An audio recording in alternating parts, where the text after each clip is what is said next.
Hello friends, I am Priyanka and you are watching Priyanka's teaching. Today I am going to explain you a poem given in the book of class 7 New Oxford Modern English, and the title of the poem is Moon Wind. Okay, this wonderful poem is composed by Ted Hughes.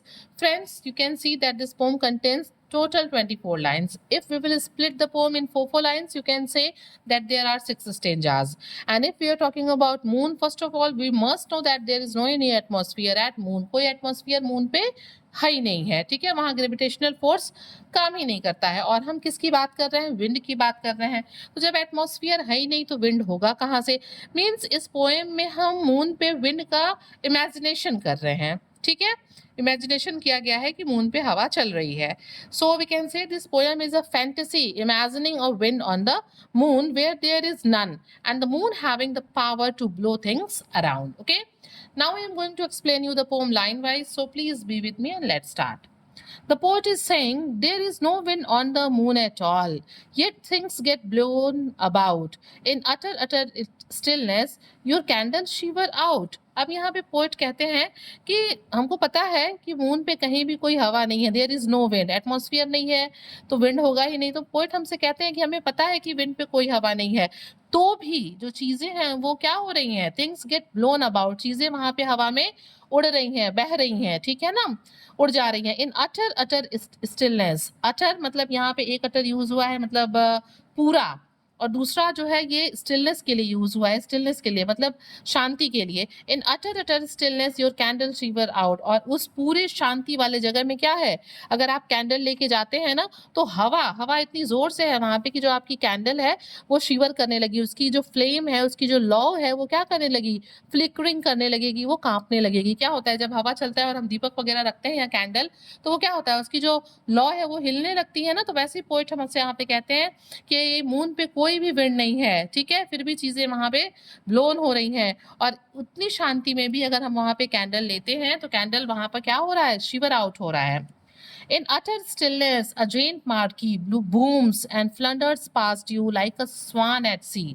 और कहते हैं कि उस बिल्कुल शांत जगह में, उस पूरे स्टिलनेस में जहाँ पे बहुत ज़्यादा स्टिलनेस है, वहाँ पे एक जेंट मार्की, आप यहाँ पिक्चर में देख सकते हैं, मार्की मीन्स टेंट होता है, कि एक बहुत बड़ा मार्की है जो हवा की वजह से बूम मतलब एक साउंड प्रोड्यूस कर रहा है, एंड फ्लंडर्स मीन्स क्या करते हुए, लुढ़कते हुए, स्टम्बल करते हुए वो आता है और आपके पास से गुजर जाता है। जिस तरीके से समंदर पे जो स्वान हंस होता है ना, उसी तरीके से जो है मतलब गुजरता है, ठीक वैसे ही हमारे पास से ये जो मार्की है बहुत बड़ा सा, वो हवा की वजह से एक साउंड प्रोड्यूस करता हुआ और स्टम्बल करता हुआ, लुढ़कता हुआ हमारे पास से गुजर जाएगा, ठीक है।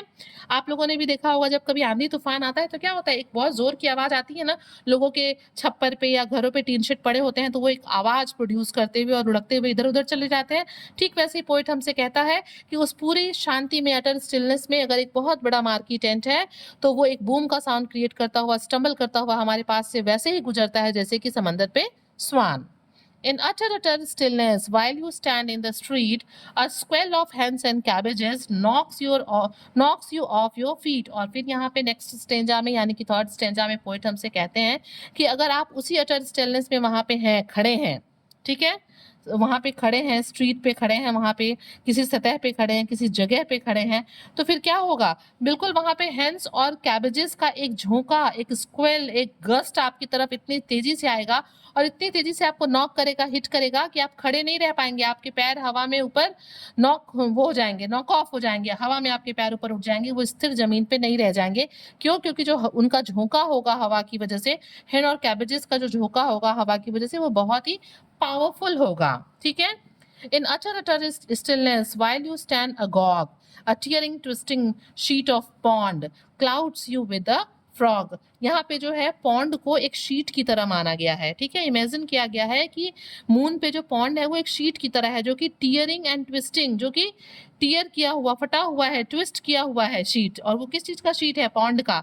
तो पोइट हमसे यहाँ पे कहते हैं कि उस अटर स्टिलनेस में अगर आप चुपचाप, वाइल यू स्टैंड अगॉग, जब आप बिल्कुल खड़े हैं फ्लीटिंग मोड में, शांत वहां पे खड़े हैं, तो क्या है, वहां पे एक शीट आए, एक पॉन्ड का एक शीट जो है clouds you with a frog, तो वो क्या करेगा, वो जो शीट ऑफ पॉन्ड है ना, वो इतनी ट्विस्टिंग और टीयरिंग करता है, वो जो शीट ऑफ पॉन्ड है वो इतना जोर से आके इतना इफेक्टिव वे में बिल्कुल मुक्का मारने जैसा उस पॉन्ड में जो फ्रॉग है और पॉन्ड जो है वो आके आपसे जोर से टकराएगा। ठीक है, कि अगर आप शांति से खड़े हैं तो वो जो शीट ऑफ पॉन्ड है, पॉन्ड्स में फ्रॉग होते हैं ना, तो वो फ्रॉग के साथ आके आपको ऐसा लगेगा कि मानो मुक्का मार रहा हो, आपके ऊपर एक प्रेशर बना रहा हो, धक्का लगा रहा हो।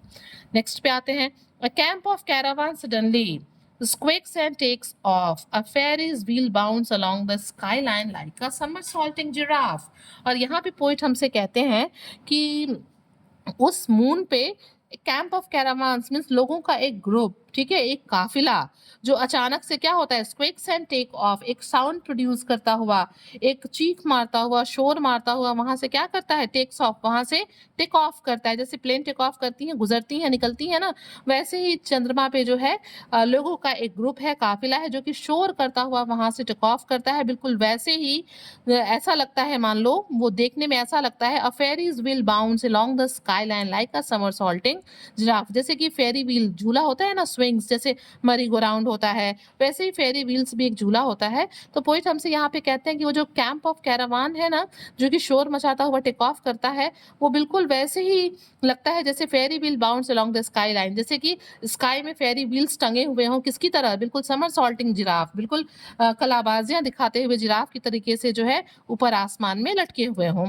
Now come on the last Strange of the pome, roots and foundations, nails and screws.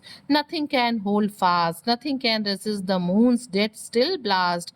Poet हमसे कहते हैं चाहे वो जड़ें हों या नींव हों, ठीक है, फाउंडेशंस यानी कि नींव हो किसी चीज की, नेल्स यानी कि कीले हो, या फिर कोई स्क्रू हो, नथिंग कैन होल्ड फास्ट, ये कुछ भी चीजें चंद्रमा पे चीजों को पकड़ के नहीं रख सकती, कस के पकड़ के वहां पे स्थिर नहीं रख सकती। Nothing can resist the moon's dead still blast, और कोई भी चीज जो है मून पे जो डेड स्टिल ब्लास्ट है, मृत स्थिर विस्फोट है, उसका विरोध नहीं कर सकता। तो फ्रेंड्स, आपने देखा किस तरीके से पोएम में मून पे जो है इमेजिन किया गया है विंड को, और उसको बड़े अच्छे से जो है यहाँ पे पोएट ने डिस्क्राइब किया है। So friends, if you like the explanation, like the video, hit the subscribe button, and thank you for watching.